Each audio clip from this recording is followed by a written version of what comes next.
Assalamualaikum warahmatullahi wabarakatuh. Alhamdulillahi rabbil alamin, wassalatu wassalamu ala asyrafil anbiya wal mursalin wa ala alihi wa sahbihi ajma'in. Rabbi shrah li sadri wa yassir li amri wahlul 'uqdatam min lisani yafqahu qawli. Allahumma dhakkirni ma unsitu min al-Qur'anil karim wa ma nasitu min al-ahadits nabawiyyah wa 'allimni ma jahiltu minhuma ya dzal jalali wal ikram. Amma ba'd. Tuan Imam, Tuan Bilal, pengurus, tuan-tuan ahli jawatan kuasa, tuan-tuan, puan-puan sidang jemaah yang dikasihi sekalian. Jadi alhamdulillah, syukur yang tidak teringanya kita panjatkan kehadrat Allah Subhanahu wa taala di atas limpah kurnia nikmat yang terlalu banyak yang dianugerahkan kepada kita. Selawat dan salam ke atas junjungan besar Nabi Muhammad sallallahu alaihi wasallam, ahli keluarga baginda, para sahabat serta orang-orang yang mengikuti mereka sehinggalah ke hari kiamat. Tuan-tuan, puan-puan sidang jemaah yang dikasihi sekalian. Jadi alhamdulillah, ya, Allah Subhanahu wa taala masih lagi izinkan kita untuk terus berada di rumahnya ini.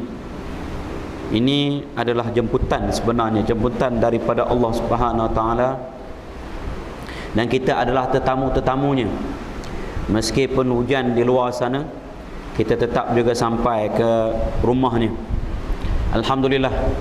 Ya, tidak semua orang yang mendapat jemputan sebenarnya, walaupun jemputan itu umum, hayya 'alas salah, hayya 'alal falah, di dalam azan itu, mari sembahyang, mari menuju kejayaan. Tetapi yang betul-betul dapat jemputan, artinya ada taufik. Hidayah mungkin dah ada, dah faham dah tahu dah keperluan itu, kepentingannya, tetapi tidak ada taufik. Hidayah ada. Sebab itu kita perlu selalu minta taufik dan hidayah. Sebenarnya tuan-tuan, hidayah dulu baru taufik. Taufik ini ialah apabila kita ada kesedaran, ada pengetahuannya, tetapi tidak ada taufik, kita tak mampu nak buat. Sebab itu hidayah dahulu baru taufik. Cuma yang kita sebut tu wabillahi taufik wal hidayah tu setakat sebutan-sebutan sahaja. Tapi yang sebenarnya hidayah dahulu baru taufik. Kalau kita tidak ada taufik, maka kita tidak boleh buat. Kita tidak boleh buat walaupun kita ada ilmunya. Hidayah itu petunjuk, Ustaz. Kalau taufik ini ialah apabila hidayah itu berjaya diamalkan, itu dipanggil taufik. Kalau kita doa bit taufiq wan najah, kita doa supaya orang berjaya, ya, penghayatan dan sebenarnya macam satu kebenaran untuk kita buat,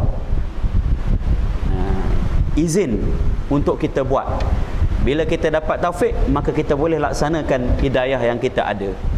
Itu dia. Tahu mari ke masjid ini, fadilatnya, kepentingannya, tapi kita tak boleh nak buat. Ada saja benda-benda yang menghalang. Kadang-kadang perasaan kita sendiri mungkin malas lah, nak tengok TV lah, nak tengok berita lah, macam itu tak ada taufik namanya. Baik. Jadi tuan-tuan dan puan-puan, alhamdulillah, ini yang kita perlu doa taufik dan hidayah pada Allah Subhanahu wa taala. Jadi pada malam ini kita akan perkatakan satu cabang ilmu yang sangat penting yang disebut oleh Al-Imam Al-Hanafi sebagai Al-Fiqhul Akbar. Dia kata Al-Fiqhul Akbar, fiqh yang terbesar. Dia Al-Fiqhu fid din, lebih penting, dia kata terpenting daripada Al-Fiqhu fil Almi. Kerana Al-Fiqhu fid din maksudnya akidah adalah asal ataupun usul. Al-Fiqhu fil Almi, furu' dan masail. Fiqh yang kita faham sekarang ini itu furu' sahaja, furu', cabang. Jadi hak ni hak asal agama. Sebab itu kita panggil ilmu usuluddin. Ilmu apa? Usuluddin, asal prinsip agama ini. Asasnya ialah ilmu akidah, ma'rifatullah, mengenal Allah Subhanahu wa taala. Jadi tuan-tuan dan puan-puan, jadi alhamdulillah pada malam ini kita sambung lagi kuliah pengajian kita menggunakan kitab Risalah At-Tauhid. Kita sampai ke muka surat yang ke-18. Sifat yang kelima, qiyamuhu ta'ala bi nafsih. Di bawah itu tuan-tuan dan puan-puan. Qiyamuhu ta'ala bi nafsih, ya. Ini dia panggil sifat 20. Cuma ramai yang tersalah anggap, kata bila kita tanya berapa sifat Allah Subhanahu Wa Taala, 20 ustaz, terutamanya di sekolah bukan 20 sifat Allah Subhanahu Wa Taala. Sifat Allah Subhanahu Wa Taala ni banyak.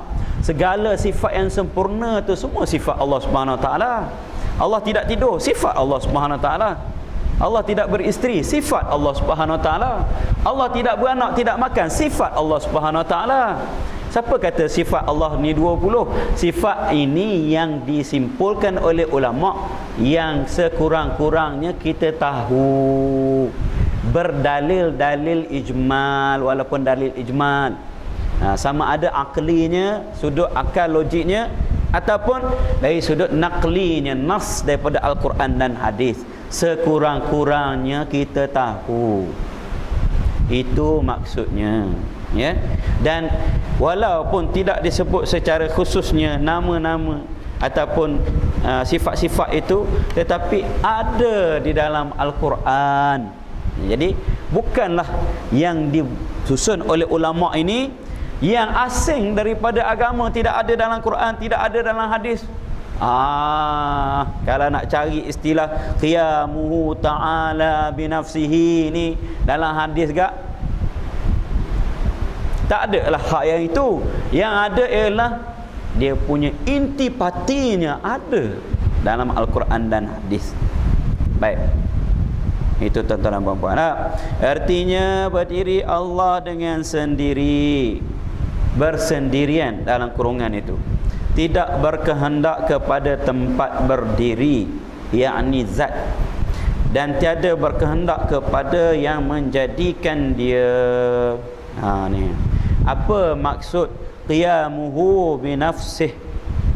Qiyam tu berdiri, nya tu balik pada Allah. Allah itu berdiri binafsihi, dengan dirinya. Maksudnya apa? Tidak memerlukan zat yang lain. Satu. Dua, tidak memerlukan yang menjadikan dia.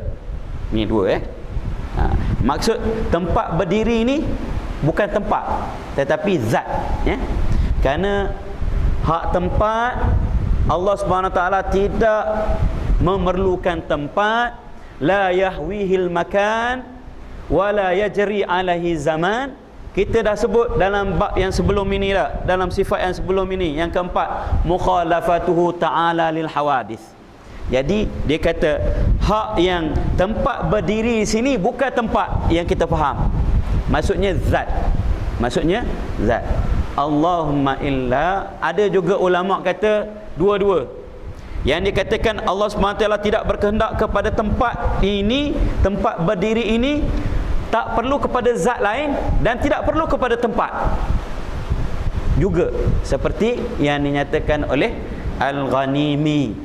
Dia kata dua-dua. Betul, boleh kita tafsirkan begitu. Baik.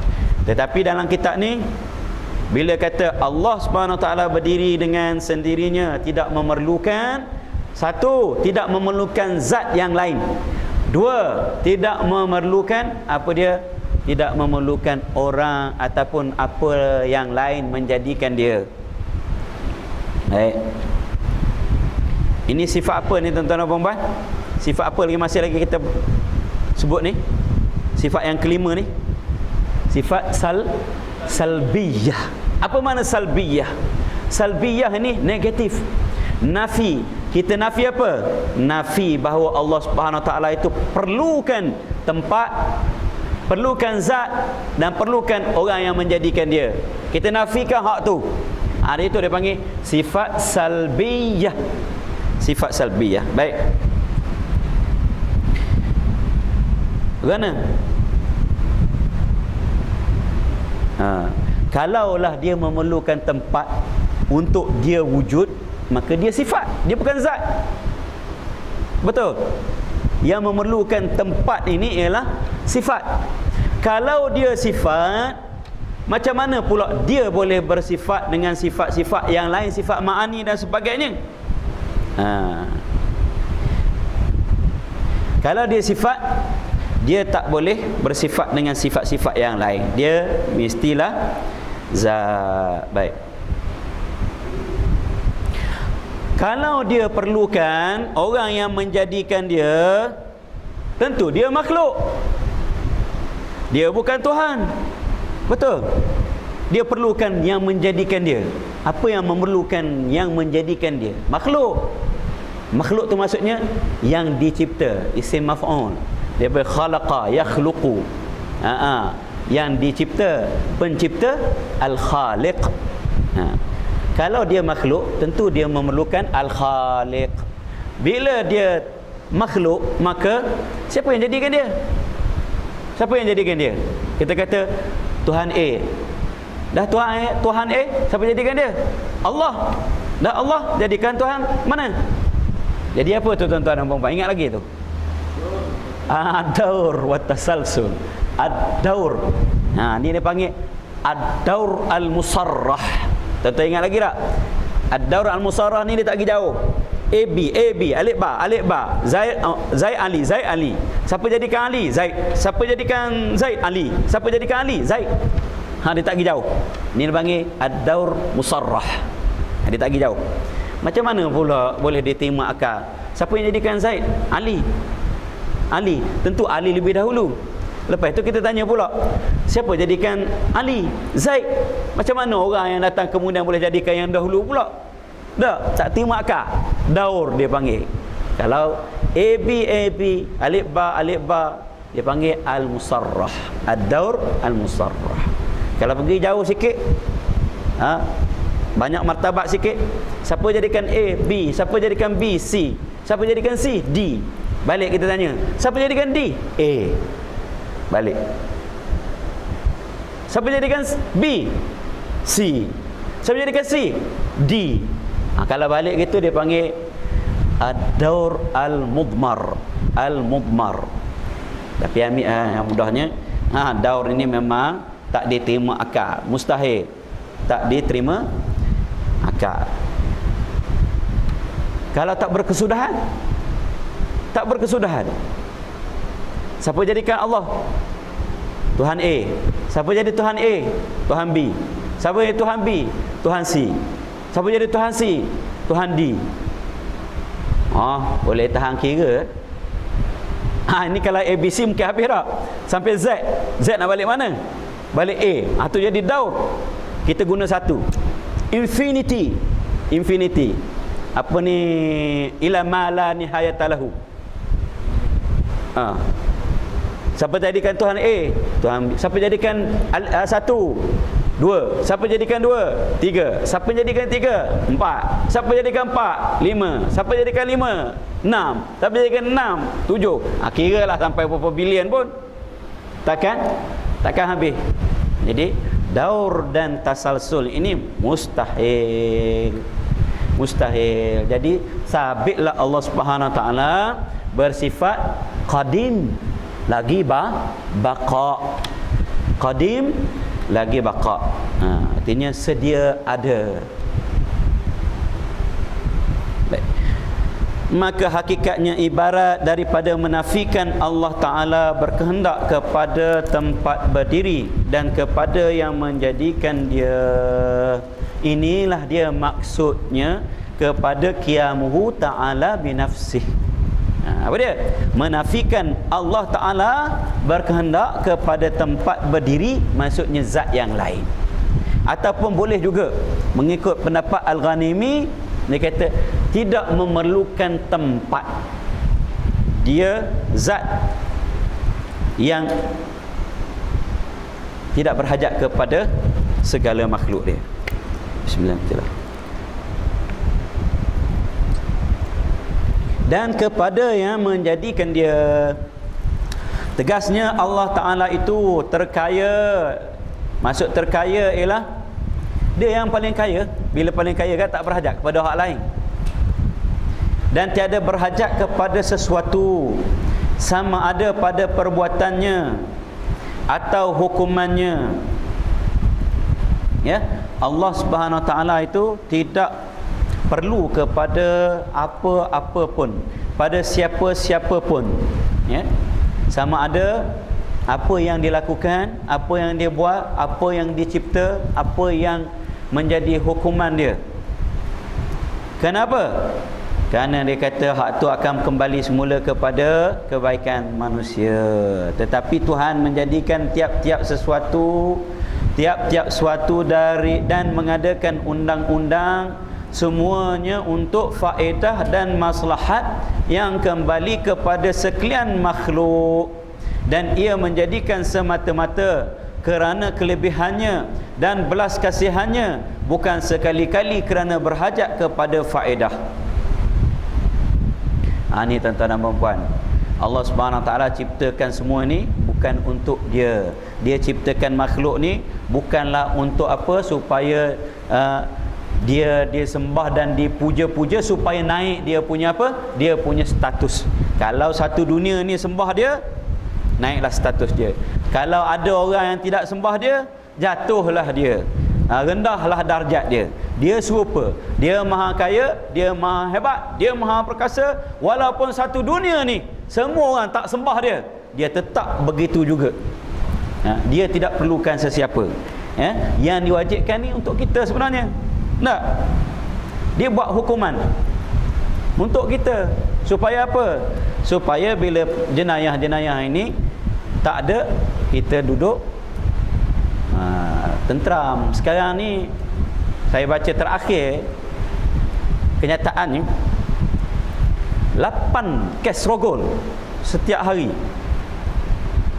8 kes rogol setiap hari. Dan tuan-tuan dan puan-puan, ya, itu mungkin hak tahu yang dia laporkan ustaz. Kalau hak yang tak dilapor dan sebagainya, ni zaman-zaman sekarang ni bukan saja orang perempuan yang tak selamat, lembu kambing pun tak selamat ni. Jangan main. Jadinya apa yang Allah Subhanahu Wa Ta'ala syariatkan tu untuk kita sebenarnya. Hatta sembahyang ni untuk kita. Untuk kita. Di samping fadilat, kelebihan, dijanjikan dengan syurga. Pada hari Khamis lepas saya berceramah di mana? Di Ilim. Tajuknya yang diberi pada saya ialah solat dan sains. Bukan bidang saya ni, tapi dah orang bagi kat kita pun. Solat dan sains. Rupa-rupanya tuan-tuan dan puan-puan, solat ni cukup bagus untuk kesihatan kita. Bukan saja untuk jantung, untuk otot, untuk otak, untuk apa ni, mati pucuk pun.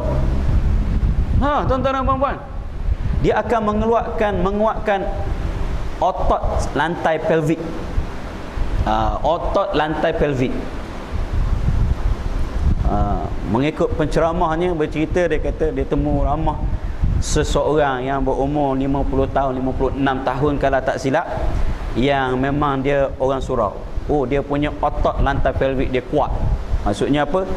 Dia kehidupan seksual dia hebat. Itu tuan-tuan dan puan-puan, rupa-rupanya untuk kita. Puasa ni untuk kita. Sumu tasahhu, walaupun dipertikaikan riwayat itu, tapi puasalah kata Nabi, kamu akan sihat. Untuk kita. Allah Subhanahu Wa Ta'ala tidak berhajat sikit pun. Katanya kalau orang sembah tak naik dia punya darjat, status dia begitulah maha mulia. Kalau orang tidak sembah pun satu dunia ini, dia tak turun nilai harga diri dia begitulah maha mulia, maha hebat dan sebagainya. Jadi semua ini adalah untuk faedah manusia. dalil naqlinya. A'udzubillahi minasyaitonirrajim. Ya ayyuhan nas antumul fuqara'u ila Allah wallahu huwal ghaniyul hamid. Wahai manusia, kamu semua ni fakir belaka pada Allah Subhanahu taala. Fakir ni apa? Yaftaqiru ilaihi, artinya sangat memerlukan Allah Subhanahu taala, dan Allah itu dialah yang maha kaya dan maha mulia. Fatir ayat 15. Al-Ankabut ayat 6. Innallaha laghaniyun 'anil alamin. Allah, sesungguhnya Allah itu dia maha kaya daripada segala alam semesta ini. Dia tak memerlukan makhluk-makhluk ini. Jadinya Allah itu maha kaya. Jadi Allah SWT tidak perlukan makhluk. Termasuklah tidak perlukan tempat, kerana tempat itu makhluk. Sebab itu Al-Ghanimi memasukkan, dia kata terkaya daripada apa? Terkaya daripada zat dan terkaya daripada tempat. Baik. Maka Tuhan terkaya daripada mengambil manfaat atas taat hamba-Nya dan tidak sekali-kali menjadikan mudarat kepadanya oleh sebab maksiat hamba-Nya. Hanya senya disuruh, dia perintah, dia tegah makhluk itu, iaitu bagi perkara yang kembali faedahnya kepada makhluk jua, sebagaimana firman, man amila salihan falinafsih wa man asaa fa'alaiha. Fussilat ayat 46. Artinya, barang siapa berbuat amal yang saleh, maka pahalanya itu kepada dirinya jua, dan barang siapa berbuat jahat, maka balasannya, yakni siksanya itu tertanggung ke atas dirinya jua. Wa hadainahun najdain. Dah ditunjukkan dua jalan kepada kita ni. Jalan apa? Jalan takwa satu, jalan kesesatan satu. Hak mana yang kita nak pilih? Kalau kita buat baik, kebaikan akan kembali pada kita. Buat jahat, jahat akan kembali juga pada kita. Faman ya'mal mithqala dzarratin khairan yarah wa man ya'mal mithqala dzarratin syarran yarah. Buat sikit, pasal mana pun Allah SWT akan perhati, Allah SWT akan nilai. Jadi buat baik, untung atas kita. Buat jahat, balak atas kita. Mana hak yang kita nak pilih? Ni tuan-tuan dan puan-puan, Allah SWT dia tak rugi, dia tak untung, dia begitu selama-lamanya, sejak dulu sehinggalah selama-lamanya. Wala yajri alaihi zaman, dia tidak berlaku masa ni, tak ada tua dah Allah SWT dah, tidak. La yajri alaihi zaman, artinya selama-lamanya dia begitu. Apa saja yang Allah SWT perintahkan untuk diri kita, hatta bersedekah misalnya, nampak je kita keluar duit tak untuk diri kita tu, nampak je kita bagi pada orang lain, tapi sebenarnya apa tu? Untuk diri kita.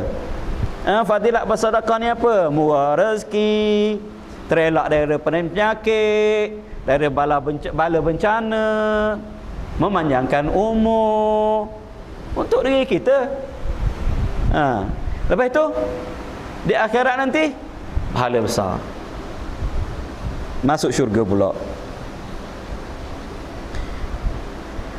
Dan lagi firman-Nya, in ahsantum li anfusikum wa in asa'tum falaha. Isra ayat 7. Artinya, jika kamu berbuat kebajikan, maka kebajikan itu berpulang bagi diri kamu, kerana pahalanya itu kembali kepada diri kamu. Dan jika kamu berbuat jahat, maka kejahatan itu terpulang kepada diri kamu sendiri, kerana dosanya kembali kepada diri kamu jua. Baik. Maka kata Syekh Suhaimi rahimahullah ta'ala, adalah segala yang mawjudat itu dengan nisbah berkehendak kepada tempat, dan kepada yang menjadikan dia itu terbahagi kepada 4 bahagian. Segala mawjudat, segala yang wujud, nisbah kepada tempat dan kepada yang menjadikan dia. Ada empat bahagian, empat perkara. Satu, yang pertama, terkaya daripada tempat berdiri dan daripada yang menjadikan dia. Siapa ini? Iaitu zat Allah Ta'ala. Terkaya daripada tempat berdiri, dia tidak memerlukan zat yang lain. Ya, terkaya, maksud terkaya sini secara mutlaknya. Secara mutlak dia tak memerlukan tempat dan tak memerlukan zat. Dia berdiri sendiri. Dan tidak memerlukan apa yang menjadikan dia. Ini satu saja, zat Allah Subhanahu Wa Taala. Yang kedua, kalau ada orang tanya, macam mana boleh kita bayangkan, boleh diterima oleh akal kita Allah Subhanahu Wa Taala? Allah ni ada. Itu ada. Mana kat dia? Mana dia? Tak ada tempat. Macam mana benda ada tak boleh ada tak ada tempat? Kita tak boleh nak terima misalnya. Ni tuan-tuan dan puan-puan, tidak semua perkara yang ada ini kita tahu tempatnya. Contoh, letrek. Cuba tuan-tuan tunjuk letrek mana. Ni dalam ni ada letrek. Kat mana? Roh. Tuan-tuan tunjuk, kat mana roh? Tak tahu. Akal. Tuan-tuan tunjuk mana akal? Kat mana akal? Itu makhluk. Itu makhluk, ya? Guna tak? Angin. Mana ada rasa ni? Tuan-tuan tunjuk. Ada rasa wujud benda itu. Kalau makhluk pun akal kita tidak boleh sampai ke situ, artinya pemikiran kita, logik akal kita terlalu terhad. Apatah lagi Allah Subhanahu Wa Taala, pencipta kepada semua itu. Inilah yang dia panggil apa? Al-ajzu an darkil idraki idrak wal bahthu an sirri zati isyrak. Yang orang tua kata apa? Lemah daripada pendapat, itulah pendapat. Lemah daripada pendapat, itulah pendapat. Kita nak cari rahsia zat ini, kita akan pergi ke mana akhir dia? Pergi ke isyrak. Boleh jadi syirik. Boleh jadi syirik. Baik. Jadinya Allah Subhanahu Wa Taala dulunya begitu, dia tetap begitu buat selama-lamanya. Dia tidak berubah-ubah. Tidak berpindah randah. Dan tidak memerlukan makhluk dia. Baik. Tempat adalah makhluk. Baik. Yang kedua, berkehendak kepada tempat berdiri dan kepada yang menjadikan dia, iaitu segala Arab. Dia memerlukan tempat untuk dia wujud, ya? Dan memerlukan yang menjadikan dia. Kerana apa? Dia makhluk. Arab ni apa tuan-tuan dan puan-puan? Sifat. Misalnya okey. Ni nanti dia akan sebab dia Arab dulu. Ini jirim tuan-tuan. Jirim. Buku ni jirim. Apa Arab dia? 4 segi. Berhelai-helai. Keras. Warna hijau. Hijau ni ke biru muda. Udah biru muda. Berwarna. Itu Arab. Dia perlu tak duduk pada ni? Dia perlu duduk. Dia perlu duduk pada ni. Pada objek ni, pada tongkol ni. Tongkolan ini dia perlu duduk. Dan dia perlu tak dia ada yang menjadikan dia? Perlulah dia makhluk. Biru tu, warna tu, kerah tu makhluk belaka. Sifat itu. Baik. Jadi itu Arab, ya. Arab. Diam, bergerak, Arab juga.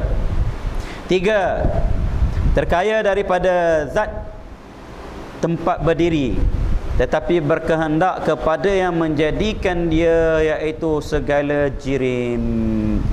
Jirim ni tuan-tuan dan puan-puan, dia tak perlukan kepada tempat berdiri zat yang lain. Ini dah zat dah, dia zat dah. Dia perlu kepada tempat lain. Ni pak segi kerah ni berhelai-helai ni duduk tempat lain. Dia tak perlu. Tapi dia perlu kepada apa? Kepada yang menciptakannya. Pasal dia makhluk. Itu dia panggil jirim. Ini dia panggil apa? Dia panggil, dia kata tidak terkaya daripada tempat berdiri ini secara mutlak. Dia hanya, orang kata, terkaya secara muqayyad. Hanya bab itu sahaja. Bab berdiri sendiri sahaja. Maksudnya dia wujud dengan wujud keadaan diri dia pada waktu itu sahaja. Tetapi dia memerlukan kepada yang menjadikannya. Baik. 4, terkaya daripada yang menjadikan dia. Ya, dia tidak perlu kepada yang menjadikan dia, dan mustahil ada yang menjadikan dia. Dan berdiri ia pada zat, iaitu sifat Allah Ta'ala. Ini satu saja, sifat Allah Subhanahu Wa Ta'ala. Ya? Dia qadim lagi azali. Sifat Allah ni bukan Allah yang jadikan. Maksudnya ialah dia tidak dijadikan, tapi dia sifat. Bila dia sifat, dia kena ada pada apa? Pada zat. Kena ada pada zat. Jadinya terkaya daripada yang menjadikan dia, dan berdiri ia pada zat, iaitu sifat Allah Ta'ala. Baik. Yang keenam, habis bab qiyamuhu binafsih. Gimana tak? Ya, sila.